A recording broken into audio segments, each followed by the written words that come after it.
తెలంగాణలో మరోసారి ఎన్నికల నగారం మోగనుంది. జెడ్పీటీసీ, ఎంపీటీసీ ఎన్నికలు నిర్వహించేందుకు రాష్ట్ర ఎన్నికల సంఘం కసరత్తు చేస్తోంది. ఓటర్ల జాబితాను సిద్ధం చేయాలని సంబంధిత అధికారులకు ఉత్తర్వులు జారీ చేసింది.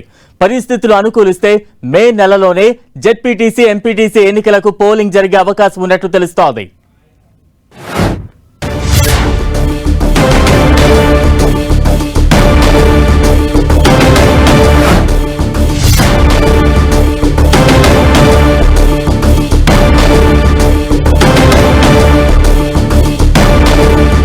తెలంగాణలో మరోసారి ఎన్నికల నగారా మోగునందు దానికి సంబంధించిన బ్రేక్ న్యూస్ చూస్తూ ఉంటాం.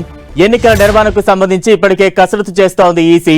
ఓటర్ల జాబితాను సిద్ధం చేయాలంటూ కూడా ఇప్పటికే పలు ఉత్తర్వులు జారీ చేసింది. ఎన్నికల నిర్వహణకు సంబంధించి కూడా కలెక్టర్లకు పలు దిశానిర్దేశం చేసింది. దానికి సంబంధించి బ్రేక్ న్యూస్ మనం చూస్తూ ఉన్నాం.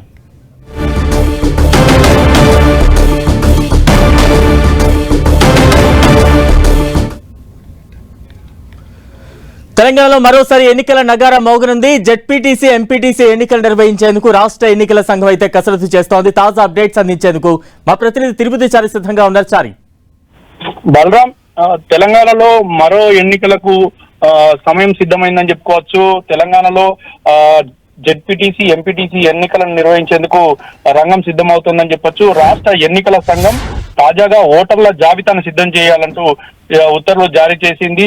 దీంతో ఇక తెలంగాణలో మరో ఎన్నికలకు నగారా మోగనుందని మనం భావించవచ్చు. గత డిసెంబర్ నెలలో సర్పంచ్, వార్డు సభ్యులకు ఎన్నికలు జరగా, ఆ తర్వాత మున్సిపల్ ఎన్నికలు కూడా నిర్వహించారు.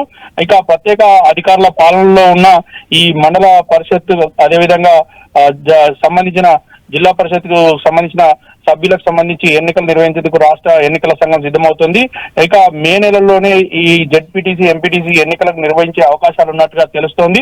అయితే ఒకవైపు ఇటు ఓటర్ల జాబితాలు సిద్ధం చేయడం, అదేవిధంగా ఎన్నికలు ఎప్పుడొచ్చినా సిద్ధంగా ఉండాలంటూ అధికారులను ఆదేశించడంతో ఇక ఈ ఎన్నికలు ఖచ్చితంగా అతి త్వరలోనే జరగబోతున్నాయని మనం అర్థం చేసుకోవచ్చు. దీన్ని బట్టి చూస్తే ఇక రాష్ట్ర ఎన్నికల సంఘం ప్రత్యేకంగా ఆదేశాలు ఇవ్వడంతో ఓటర్ల జాబితా చేయాలని ఒకవైపు ఆదేశాలు ఇవ్వడంతో ఇక ఎన్నికలు ఖచ్చితంగా జరగబోతున్నాయని మనం భావించాల్సి వస్తున్న పరిస్థితి ఏర్పడ్డది. Balaram, right, thank you Chari.